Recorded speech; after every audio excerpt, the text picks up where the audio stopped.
புதிய வாசிப்பு புதிய சிந்தனை நிகழ்ச்சிக்கு உங்கள் அனைவரையும் அன்போடு வரவேற்கின்றேன். இந்த பகுதியில் தினமணியில் வந்திருக்கக்கூடிய ஒரு கட்டுரை எடுத்து தான் நம்ம உரையாட இருக்கிறோம். இந்த கட்டுரையினுடைய பேசுபொருள் என்பது பரந்தூர் விமான நிலையம் தொடர்பான கட்டுரை. சமரசம் இல்லாமல் வளர்ச்சி இல்லை என்கிற பொருளில் இந்த கட்டுரை எழுதப்பட்டிருக்கிறது.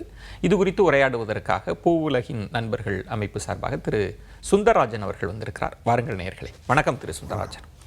இந்த கட்டுரை சொல்வது சமரசம் இல்லாமல் வளர்ச்சி இல்லை. பரந்தூர் விமான நிலையம் ஒரு எதிர்ப்பு இருக்குல்ல, அதை சமரசம் செஞ்சுக்கணும்னு கட்டுரை வாதிடுகிறது. எப்படி பார்க்குறீங்க? இல்லை, விவசாயம் கண்டுபிடிக்கப்பட்டதே ஒரு சமரசத்தின் பேர் தான். 10,000 வருஷத்துக்கு முன்னாடி விவசாயம் கண்டுபிடிக்கப்பட்ட போதே ஒரு சமரசத்தின் பேராக தான் விவசாயம்னா, அது வரைக்கும் ஹண்டர் கேதரர்ஸ் தான் நாம் கிடைக்கின்ற பழங்களை சாப்பிட்டு வேட்டையாடி தான் நம்ம சாப்பிட்டு இருந்தோம். அந்த விவசாயம் பிறந்ததற்கு அல்ல விவசாயம் கண்டுபிடிக்கப்படுறதுக்கு ஒரு காரணம் இருக்குது. என்ன காரணம்னா, புவியின் சராசரி வெப்பநிலை +1 -1 வரைக்கும் தான் வேரி ஆச்சு. அதுக்கு முன்னாடி எப்படி வேரி ஆகும்னா +10 டிகிரிலேருந்து -10 டிகிரி வேரி ஆகும். ஸோ ஒன்று ஐஸ் ஏஜாக இருக்கும், இல்லை கடுமையான ஒரு இதாக இருக்கும். இப்படி தான் வேரி ஆகிட்டாச்சு. இந்த புவியின் சராசரி வெப்பநிலை +1 -1 வரைக்கும் ஸ்டெபிலைஸ் ஆனதுனால தான் விவசாயம் வந்துச்சு. ஸோ விவசாயம் வந்த போது நிறைய காடுகள் அழிச்சு பயிர்கள் போடுவது, உற்பத்திங்கிற பேர் இருக்கு. உற்பத்தி ப்ரொடக்ஷன் அப்படிங்கிறது அந்த 10,000 வருஷமாக நமக்கு தெரியும், அது கூட நமக்கு தெரியாது.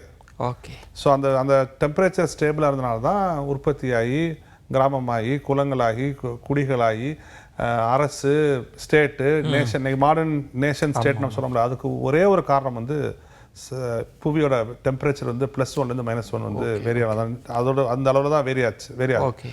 ஆனால் வரலாற்றில் முதல் முறையாக +1.4 டிகிரிஸ் தாண்டோம் நம்ம. இந்த இப்போ வாழக்கூடிய மனிதர்கள் இந்த ஸ்டேட்டை பார்த்ததே இல்லை.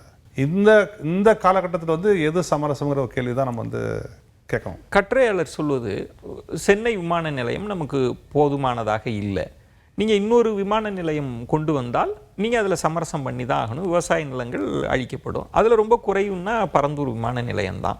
இதை நீங்கள் இன்னொரு இடத்த பார்க்குறோம் அப்படின்னு சொன்னால் அங்கும் இதே விவசாய நிலையம், இதே சிக்கல் தான் இருக்கும். ஸோ இந்த இடத்துல நீங்கள் சமரசம் பண்ணி பரந்தூர் விமான நிலையத்தை கொண்டு வாங்கன்னு கட்டுரையாளர் சொல்வது எப்படி? இல்லை, அதாவது சென்னை விமான நிலையம் ஒரு பெட்டர் மேனேஜ்டு ஏர்போர்ட் சென்னைக்கு வேணும். Not other airport. இன்னொரு விமான நிலையம் தேவையில்லை. ஒழுங்காக மேலாண்மை செய்யக்கூடிய ஒரு விமான நிலையம் நமக்கு வேணும். இப்போ இருக்க விமான நிலையத்தில் ஒழுங்கான மேலாண்மை இல்லை. ஒரு சின்ன எக்ஸாம்பிள், ஏர்போர்ட் வந்தீங்கன்னா ஒரு டாக்ஸி இருக்குன்னா நீங்கள் பக்கியை பிடிச்சி ஏரோ ஹப் போய் தான் டாக்ஸி எடுக்கணும். விமான நிலையத்துக்கு முன்பாக கட்டப்பட்ட அந்த இடம் கட்டி பிடிக்கப்பட்டு 6 மாதங்களாகி திறக்கப்படாமல் இருக்குது. ஸோ அவங்க நீங்கள் ஏன் வேணும்னு கேட்டிங்கன்னா, நீங்கள் ட்விட்டரில் போய் விமான நிலையம் ஏன் வேணும்னு கேட்குறவங்க பாருங்களேன். டாய்லெட் சரியில்லை, பார்க்கிங் பே இல்லை, இதெல்லாம் ஒரு காரணமாக புதிய விமானம் வருவதற்கு நிச்சயமாக கிடையாது. அப்போ நீங்கள் சொல்வது இந்த சென்னை மீனம்பாக்கம் விமான நிலையம் போதும், தேவைன்னா ஒரு சேட்டலைட் டெர்மினல் எக்ஸ்ட்ரா போட்டுக்கலாம். நாங்கள் என்னமா கோரிக்கை கேட்குறோம், தமிழக அரசு விமானத்தை வாங்கிடணும். எப்படி டிஸ்டர்பன்ஸ் பண்ண போகிறாங்க அவங்க? ஒன்றிய அரசாங்கம் எப்படி விற்க போகுது, யாரோ ஒரு விற்க போகுது. தமிழக அரசு விமானத்தை வாங்கிட்டு தமிழ்நாடு அரசும் சிங்கப்பூர் ஏர்போர்ட் அத்தாரிட்டியும் டைப் பண்ணிட்டு அவங்கள வச்சு மேனேஜ் பண்ண சொன்னீங்கன்னா புதிய விமானம் தேவையில்லை. ரெண்டு ரன்வே இருக்கு சென்னை விமானத்தில், 2 ரன்வே இருக்கு மும்பை விமானத்தில். அங்கே ஒரு நாளைக்கு 1000 ஃப்ளைட் ஆப்ரேட் பண்ணுறாங்க, ஒரு நாளைக்கு 400 ஃப்ளைட் ஆப்ரேட் பண்ணுறாங்க. எதுக்கு? அப்போ ஏன் மிச்சம் 600 ஃப்ளைட் ஏன் ஆப்ரேட் பண்ண முடியல?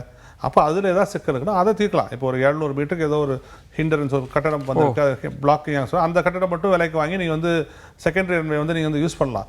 சேட்டலைட் டெர்மினல் போடலான்னு சொல்லி பல்வேறு ஆலோசனை வழங்கப்பட்டிருக்கு. இந்த இப்போ விமானத்திலே பக்கத்தில் சேட்டலைட் டெர்மினல் போடலான்னு சொல்லி சொல்லப்பட்டிருக்கு. சரி, நம்ம ஒரு விஷயத்தை புரிஞ்சுக்கணும். நீங்கள் கர்நாடகா, இவங்க அடிக்கடி சொல்கிறது கர்நாடகாவை பாருங்கள், பெங்களூரை பாருங்கள், ஹைதராபாத்தை பாருங்கன்னு சொல்லுவாங்க. பெங்களூர் முன்னாடி இந்த விமானம் எப்படி இருந்துச்சு? நம்ம ஊர் சேலமாக இருந்துச்சு, நம்ம ஊர் நெய்வேலிமா இருந்துச்சு. அதனால கண்டிப்பாக புதிய விமானம் தேவை. ஹைதராபாத் எப்படி இருந்துச்சு? நம்ம ஊர் சேலமாக இருந்துச்சு. அதனால புதிய விமானம் அங்கே தேவை. அதனால ஊருக்கு வெளியே கொண்டு போனாங்க. ஆனால் அதோட விலை தெரியுமா?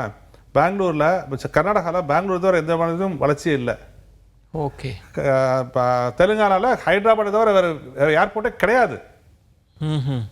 அது லாஜிக். அது ஏன்னா பிரைவேட்காரங்க 30,000 கோடி 40,000 கோடி போட்டு ஒரு புதிய விமானத்தை உருவாக்கும் பொழுது வேற எந்த ஏர்போர்ட் டெவலப் பண்ண விடுவாங்க? நீங்க சொல்வது புதிய விமான நிலையமே தேவையில்லை. ஏன்னா நீங்க புள்ளிவரத்தை பார்த்தாலுமே ஒட்டுமொத்த கர்நாடகாவில் பயணம் போகக்கூடிய விமான பயணிகள்ல 96% பெங்களூர் ஏர்போர்ட் யூஸ் பண்றாங்க. ஆனா இந்த சிக்கல்ல பரந்தூர் விமான நிலையம் அமையக்கூடாதுன்னு தான் திரு விஜய் அவர்கள் நேரடியாகவே களத்துக்கே போன தன்மை இருந்தது. சரி, தாவேக அரசு என்ன செய்ய போகுதுன்ற ஒரு கேள்வியில் திரு நிர்மல்குமார் சொல்கிறார், நாங்கள் புதிய இடத்துக்கு நாங்கள் பரிசீலனை பண்ணுறோம், இதை ட்ராப் பண்ண போகிறோன்ற மாதிரி. ஆனால் மாநிலங்களவையில் கேட்டால் அப்படி ஒரு ப்ரொபோசலே வரலன்றாங்க. இது என்ன நடக்குது? இது ஏதோ ஒரு ஆடுபுலி ஆட்டம். அதாவது நான் எப்படி அதை புரிஞ்சுக்கிறேன்னா, இன்னும் ஒரு இறுதியான முடிவை வந்து தமிழ்நாடு அரசு எடுக்கவில்லை. அமைச்சர் நிர்மல்குமார் அவர்களும் என்ன சொல்றாங்கன்னா, நாங்கள் வந்து இங்கே அமைக்க மாட்டோம் தான் சொல்றாங்க. பரந்தூர்ல இல்லைன்னு சொல்றாங்க. ஆனா அதுக்கான முடிவு எடுக்கப்பட்டு அது அவரே அந்த பேட்டியில் சொல்லிப்பாரு, முதலமைச்சர் அவர்கள் அறிவிப்பார்கள் தான் வந்து சொல்றாரு அந்த பேட்டி. அப்ப இங்க கற்றையாளர் சொல்ல, நீங்க புது இடம் போனாலும் திரும்பவும் அங்கும் இதே விவசாய நிலங்கள் தான், அதே சிக்கல் தான். இன்னும் இதுக்கு கால அவகாசம் கூடுனா இப்போ காஸ்ட் ரொம்ப அதிகமாக. ரொம்ப சிம்பிளான கேள்வி. தமிழ்நாட்டு சென்னைக்கு புதிய விமானம் தேவையில்லை, அதான் சொல்றோம். அது டேட்டா சொல்லுது, நாம சொல்ல. ஸ்டாட்டிஸ்டிக்ஸ் சொல்லுது, நாம சொல்ல. நீங்க தமிழ்நாட்டுடைய வளர்ச்சி சித்தாந்தம் இருக்குல்ல, அது வந்து பரந்துபட்ட வளர்ச்சி சித்தாந்தம், டீசென்ட்ரலைஸ்டு growth, குவிக்கப்பட்ட வளர்ச்சி சித்தாந்தம் கிடையாது. அப்ப நீங்க உதாரணத்துக்கு சொல்லுவோம், ராமநாதபுரத்துல இல்ல தஞ்சாவூர்ல இருக்கக்கூடிய ஒரு நபர் துபாய்க்கு போகணும், சரியா, இல்ல அபுதாபிக்கு போகணும், ஏதோ ஒரு ஊருக்கு போகணும். அங்கேருந்து இரவு முழுக்க ட்ரெயினை பிடிச்சோ பஸ்ஸை பிடிச்சோ சென்னைக்கு வந்து ஒரு ஹோட்டலில் அறை எடுத்து தங்கி மறுநாள் மாலையில் ஒரு ஃப்ளைட்டை பிடிச்சி 3 மணி நேரம் பயணத்தில் துபாய் போக போகிறாரு. ஓகே, நாம என்ன சொல்கிறோம், திருச்சி, மதுரை, தூத்துக்குடி, கோயம்புத்தூர் இந்த 4 ஏற்கனவே இன்டர்நேஷ்னலாக ஓரளவுக்கு ஆப்ரேஷன்ஸ் இருக்குது. இதை ஃபுல் ஃப்ளெஜ்டாக எக்ஸ்பேண்ட் பண்ணி தஞ்சாவூரோ ராமநாதத்தில் உள்ளவங்களோ நீங்கள் மதுரைக்கோ திருச்சிக்கோ போங்க, ஃப்ளைட்டை பிடிச்சி துபாய் போங்கன்னு சொல்கிறோம். ஓகே, இருக்கிறத பண்ண முடியும், தாராளமாக பண்ண முடியும்.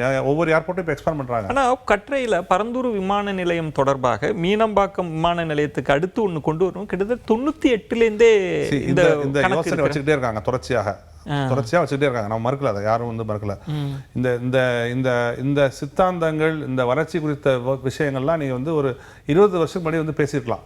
ஏன்னா எப்படி போனாலும் பரவாயில்லன்னு வளர்ச்சி சித்தாந்தம் இருந்துச்சுல, அப்போ வந்து பேசப்படல. கண்ணை மூடிக்கிட்டு ஓடினாங்க வளர்ச்சிக்கு பின்னாடி. ஆனால் இன்னைக்கு வந்து அப்படிப்பட்ட காலகட்டம் இல்லை. இன்னைக்கு வந்து வெப்பம் மக்களை கொண்டு குவிக்குது, காலநிலை மாற்றம் வந்து மக்களை வந்து கடுமையாக தாக்கத்தை ஏற்படுத்துது. இந்த சமயத்தில் போய் நீங்க வந்து அன்கண்ட்ரோல்டு அதாவது ஒரு கண்மூடித்தனமான ஒரு வளர்ச்சி சித்தாந்தம் இப்போ நீங்க பேசக்கூடாது.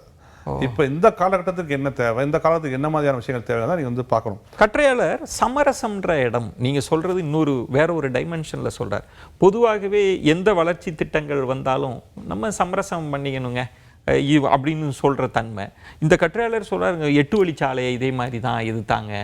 இது மாதிரி ஒவ்வொன்றுக்கும் ஒரு எதிர்ப்பாளர்கள் வந்துடுறாங்க. திட்டம் கிடப்பிலேயே போட்டுட்டு இருந்தா நமக்கு வளர்ச்சின்றது ஒன்று இருக்காதுன்னு ஆதங்கப்படுறார். அவர் வந்து 1985-90 நின்ட்டாரு, 2026க்கு வரல. அந்த கட்டுரையாளர் வந்து 1985-90 நின்றுட்டாரு, அப்படிதான் வந்து சொல்ல முடியும். ஏன்னா சமரசங்கிறது எங்கே பண்ணணும், என்ன பண்ணணுங்கிற கேள்வி வந்து இன்னைக்கு ஒரு மிக மிக முக்கியமான கேள்வி. இன்னைக்கு வந்து சுற்றுச்சூழலா வளர்ச்சியாகிற கேள்விலாம் கிடையாது. அதெல்லாம் தாண்டி நம்ம பிழைத்திருக்க போறோமா அழிந்து போக போறோமா கேள்வி தான் முன்னாடி இருக்குது. அதான் சொன்னேன், அவர் 1985-90 நின்றுட்டார். அதுக்கப்புறம் வரவே இல்லை. கிளைமேட் சேஞ்ச்னா என்ன, எல்னினோ என்ன பண்ணுது போன்ற பல்வேறு விஷயங்கள் கூட அவர் வரவே இல்லை. சமரசம்னா எங்கே பண்ணணும்னு இருக்குது. எங்க நீங்க குழந்தைகளும் பெற்றோரும் சமரசம் பண்ணிக்கலாம், தப்பு கிடையாது. அது வந்து இஷ்யூவே இல்லை. அது ஒரு தொழிற்சாலை வேலை செய்யும்போது ஒரு மேனேஜரும் ஒரு எம்ப்ளாயும் சமரசம் பண்ணிக்கலாம், பிரச்சனை கிடையாது. ஆனா நீங்க வந்து நேச்சுரல் சிஸ்டம்ஸ் அழிக்கிறது வந்து இந்த காலகட்டத்தில் சமரசம் நீங்க சொன்னீங்கன்னா அது சமரசம் இல்லை, அது சொந்த காசுல சூன்யம் வச்சுக்கிறது. ஏன்னா 33 வாட்டர் பாடி அழிக்க போறாங்க அந்த ஏர்போர்ட்டுக்குள்ள மட்டும்.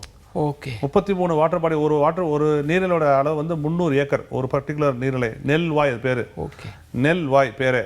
ஸோ அந்த நீங்கள் அந்த பகுதிக்கு போய் பார்த்தீங்கன்னா, நீங்கள் வந்து தமிழ்நாட்டோட பிற பகுதிக்கு போனீங்கன்னா விவசாயம் எப்படி பார்ப்பாங்கன்னா, உனக்கு கிணறு இருக்கும், இல்லைன்னா போர்வெல் இருக்கும், ரெண்டுல ஏதாவது ஒன்று இருக்கும். இந்த பகுதியில் ரெண்டுமே கிடையாது, கிணறும் கிடையாது, போர்வெலும் கிடையாது. ஆழ்துளை கிணறும் கிடையாது, கிணறும் கிடையாது. நீர்நிலை தேங்குற தண்ணியை வச்சு கால்வாயில் கொண்டு போய் விவசாயம் 3 ரூபாவும் பார்க்குறாங்க. அவங்களுக்கு அந்த கிராமத்துக்கு போனீங்கன்னா சொல்லுவாங்க, எங்களுக்கு வாசத்துக்கு 5000 தான் போதுமாங்க. நீங்க இதை அழிச்சிட்டு புதிய ஏகானாபுரத்தை உருவாக்குறீங்கன்னு வச்சுக்கோங்க. ஒரு உதாரணத்துக்கு சொல்றேன், புதிய ஏகானாபுரத்தை உருவாக்குறாங்க, அரசு வந்து ஒரு 200 ஸ்கொயர் ஃபீட்ல ஒருத்தர் வீடு கட்டி கொடுத்துறாங்கன்னு வச்சுக்கோங்க. அவங்க என்ன வாழ்வாதாரம் இருக்கும் அவங்களுக்கு?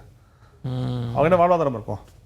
அங்கே ஏர்போர்ட்டுக்குள்ள என்ன வேலை தருவீங்க? நீங்க கூட்டுறது, துறைக்கிற வேலை வந்து அதிகபட்சமாக தருவாங்க, அதுவும் அதிகபட்சமாக வந்து தருவாங்க.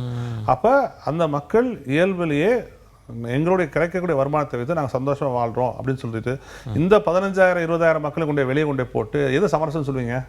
நிச்சயமா ஒரு முக்கியமான கற்றை இது. பலகாலமாக வளர்ச்சி வெர்சஸ் சூழலியல் இதற்கு இடையே ஒரு போட்டி, இது தொடர்பான கற்றைகள் இருக்கும். பரந்தூர் விமான நிலையம் தொடர்பாகவும் இந்த கற்றை அந்த சமரசம்ன்ற புள்ளியை தொட்டு தான் எழுதப்பட்டிருந்தது. இது குறித்து உங்களோட விரிவான பார்வைகளை முன் வச்சிருக்கேன். மிக்க நன்றி. நன்றி. மற்றொரு நிகழ்ச்சியில் உங்களை சந்திக்கிறேன். அதுவரை உங்களிடமிருந்து விடைபெறுகிறேன். நன்றி, வணக்கம்.